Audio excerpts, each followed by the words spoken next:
Magandang umaga sa inyong lahat sa PNP Defense Corps Press Corps at sa Malacanang Press Corps, because this is a joint Malacanang and PNP Press Corps press briefing.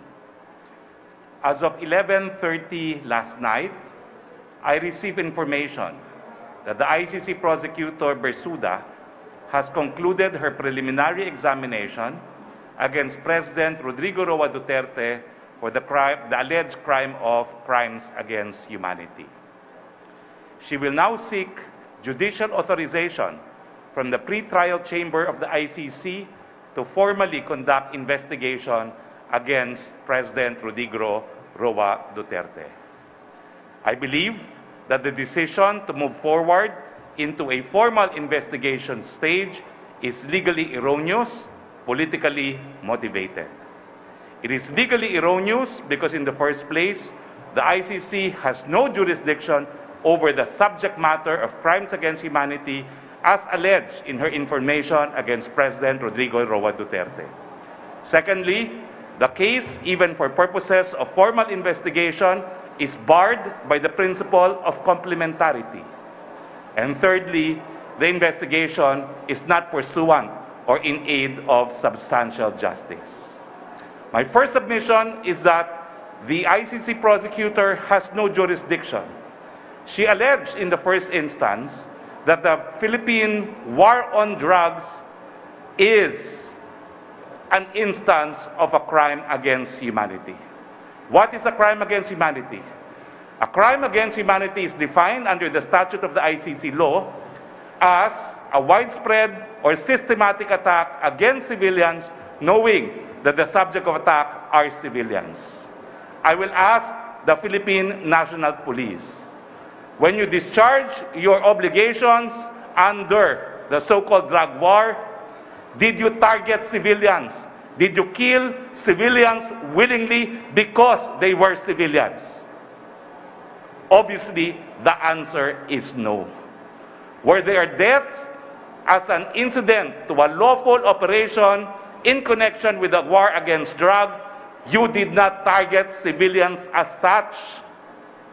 It was coincidental or collateral damage, either because the policeman had the right to defend himself using reasonable force, or they were in fact the subject of an attack and therefore justified by the principle of necessity and proportionality. Pasensya na po kayo. I know these are very technical language, but I speak now as a lawyer and as a member, the only Filipino member in the list of counsel of the International Criminal Court. So kapag ang laban po sa droga ay dahil ito po ay katungkulan na pulis para ipatupad ang anti-drug laws, wala pong intensyon na manarget at pumatay ng sibilyan dahil sila'y sibilyan. Kung meron man pong kapatayan na nangyari, dahil ito po ay gumamit po ng tamang pagdahas at tamang puwersa ang ating kapulisan. Bukod pa po rito, alam po natin, at mamaya po itatakil ko yan, sa prinsipyo ng complementarity. Pangalawa, meron lang pong limited jurisdiction temporal, rationate temporal ang ICC. Dahil ang sinabi po nila ng ating war against drug is a crime against humanity, yung rationale matériel, yung rationale temporaire is limited to June 30, 2016 until 17 March of 2019 when we withdrew from the ICC. Everything that happened before the President took office and implemented the war against drug, and everything that happened after 17 March of 2019 is clearly beyond the rationale temporaire jurisdiction of the ICC. Pero mas importanteng objection po sa gagawing investigasyon ng ICC prosecutor ay dun sa prinsipyo ng complementarity, at tayo naman po bilang isang naging partido sa ICC, hindi po tayo sana sumapi sa ICC kung hindi dahil sa prinsipyong ito. Ang sinasabi po na yung prinsipyo ng complementarity, the ICC will not exercise jurisdiction unless the member state is unable or unwilling to prosecute. Kapag sinabi pong unable, ibig sabihin walang estado, walang hukuman, walang pulis na gumagana. It is a failed state. Ang unwilling po is when you have legislation according impunity to an individual. Wala po tayong ganyan sa Pilipinas dahil in the first place, lahat po ng presidente matapos ang kanilang termino, hindi po lahat. Dalawang presidente matapos ang kanilang termino, nakulong. Ito po si Presidente Estrada at Presidente Gloria Macapagal Arroyo. At ang pinaka-importanting punto na dapat maintindihan ng lahat ay dahil gumagana po ang mga institusyon natin dito sa Pilipinas. Meron po tayong independyente, impartial at kompetenteng mga hukuman.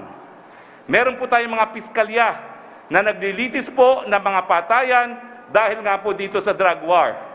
Kung naalala nyo ang kaso ni Kian, na-convict po ng murder yung mga pulis na pumatay kay Kian. At ngayon nga po, diniklara po ng ating Secretary of Justice at ng ating PNP Chief, at bibigay ko po mamaya ang floor kay PNP Chief, na lahat po ng kaso kung saan merong namatay in the course of a police operation ay iimbestigahan. Hindi po natin kinakailangan ang mga dayuhan na mag-imbestiga ng patayan dahil sa drug war, dahil gumagana po ang sistemang legal sa Pilipinas, merong mga piskal at merong mga hukumang naglilitis at nagparusa na. At mula nga pong naging PNP Chief, si Chief Eleazar, hindi lang po 62 cases ang binigay niya sa DOJ, sinabi po niya, all 6,000 cases ibibigay niya sa DOJ for conduct of investigation. Bakit maghimasok ang International Criminal Court na pinakita na natin na kayang-kaya ng mga lokal na institusyon na siyang mag-imbestiga sa mga krimen na ito? Because of complementarity, I am confident that the pre-trial chamber will reject the request for investigation. Pangatlo, it is not in pursuit of substantial justice. Bakit? Hindi na po tayo miyembro ng ICC. Ang karapatan at ang kakayahan ng hukuman para mag-imbestiga upang magsampa ng kaso ay nakasalalay sa kooperasyon ng Estado. Sinabi na po ng ating Presidente, hindi tayo magko-cooperate dahil hindi na tayo miyembro ng ICC. Kung sila ay magsasampa ng kaso, ang basihan ng ebidensya lamang nila ay ebidensya na ibinigay ng kaliwa na siyang pumapatay din ng ordinaryong mamamayan, gaya na nangyari dun sa football player, dyan po sa kailan lang po ang pangyayari. Yang mga patayan ng NPA, yan ang dapat tinitignan ng ICC, hindi ang patayan dahil po sa isang valid and legitimate exercise of police powers, the war against drug. Sasayangin lang nilang panahon, sasayangin lang nilang resources ng hukuman dahil without cooperation from the Philippine state, hindi naman makakabuo ng kaso kung hindi base sa ebidensya na hearsay at galing mismo sa mga komunista at politikong kalaban ng presidente. Which brings me to the last point. Sino ba naghain niyang kasong yan? Hindi ba ngayon gustong tumakbo ng presidente o vice-presidente? Hindi ba politika ang dahilan kung bakit isinampa ang kasong yan? At politika rin ang dahilan kung bakit si Prosecutor Bersuda ay nagsampa. Dahil ang pula sa kanya, ang kinakasuhan lang niya, mga kapwa-Aprikano niya, kinakailangan niya magkaso ng hindi Aprikano para patunayan na hindi totoo na kaya lang niya magsampa ng kaso sa kapwa-Aprikano niya. And good luck to her political career in her home state, pero not at the expense of Presidente Rodrigo Roa Duterte. This is now a political issue. Hindi magko-cooperate ang presidente hanggang tapos ng kanyang termino sa June 30 of 2022.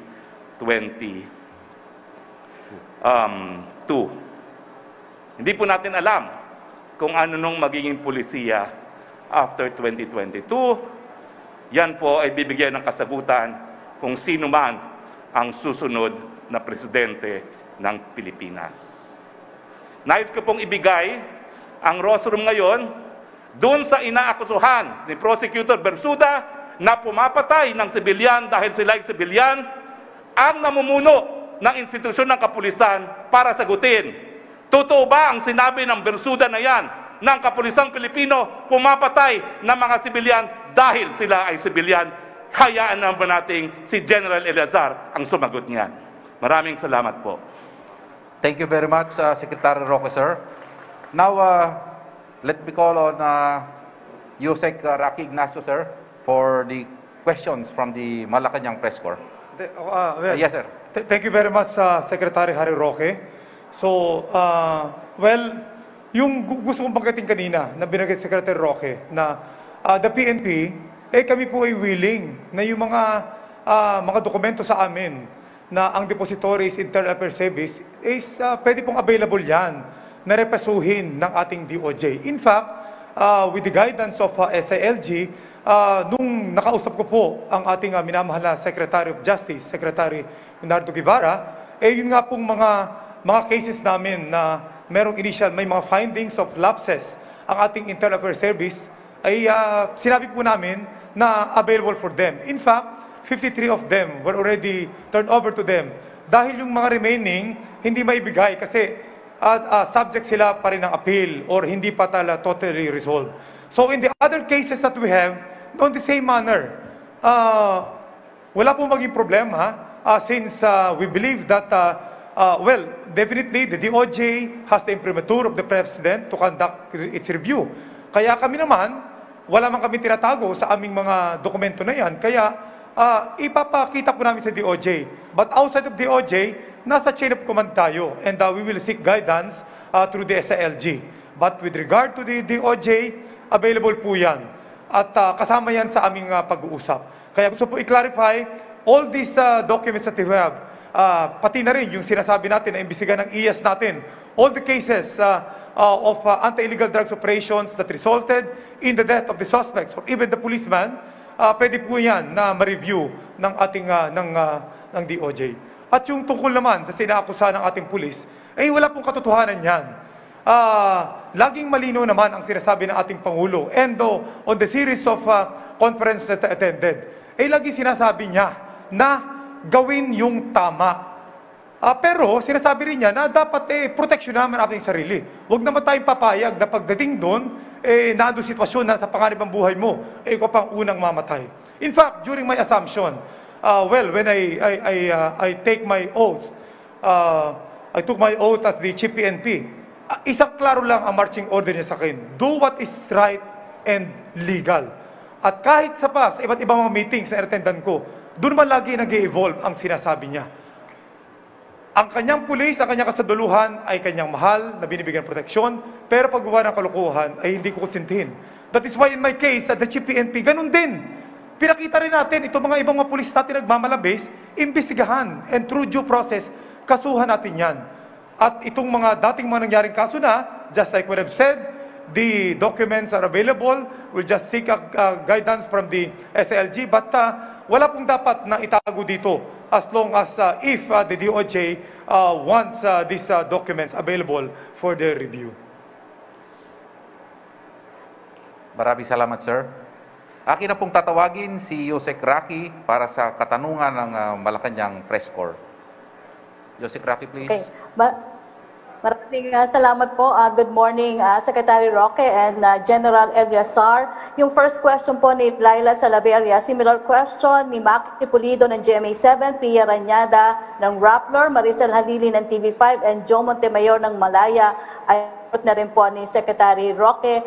Ang follow-up question po ni Laila Salaveria, Secretary, why won't the just cooperate in the probe to prove the ICC wrong if it is believed it has done nothing wrong?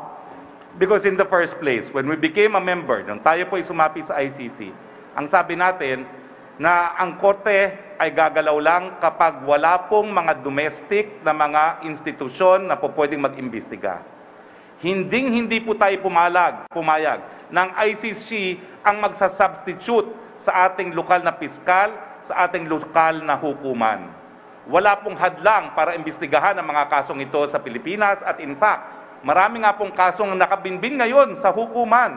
Hindi lang po for murder, meron pa tayong mga writ of amparo, writ of habeas corpus, at lahat po yan ay inaaktuhan ng ating hukuman. Pasensya na po kayo. Naging emotional po ako kanina. Wala po akong binabasa, galing po sa puso yon. Insulto po kasi sa lahat ng Pilipino para sa isang dayuhan gaya ni Bersurda at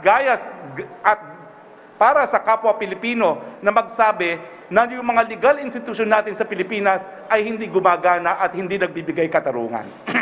Insulto po yan. Mako-compare tayo sa mga country gaya ng Darfur, yung mga lugar na wala talagang gumaganang gobyerno. Hindi po tama yon. Tignan niyo po kung sino mga may kaso sa ICC, yan po ay galing sa mga jurisdiction na hindi talaga gumagama ng hukuman. How dare you say that the Philippine legal system is not working? Emotional issue po ito for all lawyers and for all Filipinos. Hindi tayo ganyan sa Republika ng Pilipinas. Question from Pia Reñada ng Rappler. The ICC prosecutor pointed to multiple eyewitness, NGO and media accounts of police involved in extrajudicial killing related to war policy. ICC prosecutor lacks evidence to determine these killings constitute crimes versus humanity. Kaya nga po sinasabi ko, it will not also be in pursuit of substantial justice. Dahil paratang po yan ng mga grupo na talagang kontra po sa ating presidente. Hindi lang po yung leftists, marami po dyan, legal fronts. Hindi po ako nagre-red baiting. Totoo naman po yun. At halos lahat po dyan na nagrereklamo, kalaban ng gobyerno. Kasama na po yung nagsampa ng kaso na ngayon, malalaman din ng ICC ay tumatakbo para mas mataas na posisyon ng presidente o vice-presidente. Politika po ito. Bakit naman kasi hinayaang mag-proceed ng jurisdiction, ng investigation? Pero ulitin ko po, wala pa pong kaso ang presidente ha. Ito po, bagamat merong pre-trial chamber na mag-authorize ng investigation, hindi pa po kaso yan. Yan po ay akin to a preliminary investigation na dapat aprubahan ng pre-trial chamber. Matapos po ang preliminary investigation, doon lamang magsasampa ng kaso. At doon sila magkakaroon ng problema. Kasi sa preliminary investigation, hindi tayo magko-cooperate.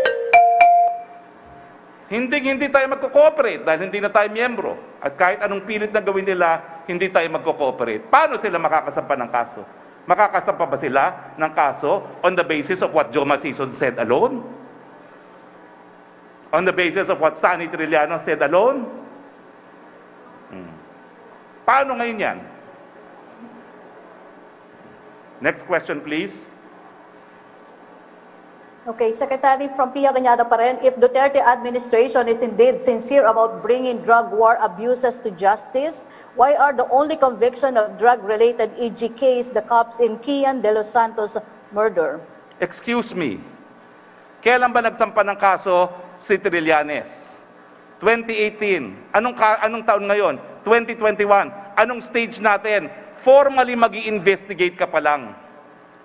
Kung mabagal ang proseso sa Pilipinas, mas mabagal po ang proseso sa ICC. Dahil wala pang ang preliminary investigation, 3 taon na ang lumipas. Bakit nagdidemand tayo ng napakabilis na proseso dito sa Pilipinas? Di ba po? Hindi nyo na ba naisip yon? Ang kaso pag naisampa sa piskalya, 90 days kinakailangan marisolba, otherwise walang sweldo ang piskal. Itong Bensurda took 3 years. Bago man lang siya magdesisyon, ay tapos na yung aking preliminary investigation, magsisimula na ako ng investigation. Tapos sasabihin natin, wala daw effort sa Pilipinas. Matagal pong proseso, pero yun po ang halaga ng tinatawag nating due process.